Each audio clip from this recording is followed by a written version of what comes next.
Cerrado. Ponemos la boquilla de la raíz.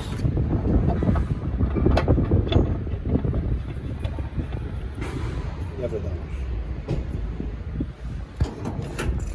Ponemos la manguera recta a 90 grados. Tiene que entrar sola. Apretamos y ponemos el seguro. Si está girada no entrará. A continuación llenamos sin soltar el botón. En algunas estaciones que el depósito está lejos tardará 1 minuto o 2 en llegar el gas. Aquí está al lado.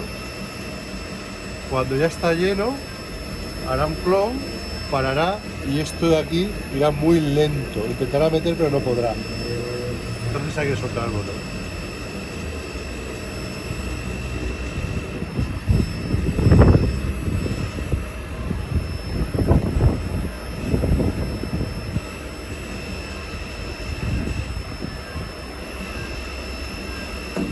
Ha hecho el clon, ya tiene los 22 litros. Si seguimos, intentará meter muy poco a poco, habría que parar.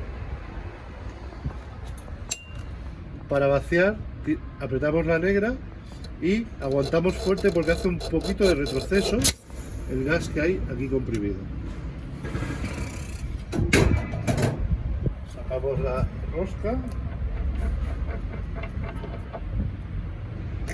y abrimos aquí.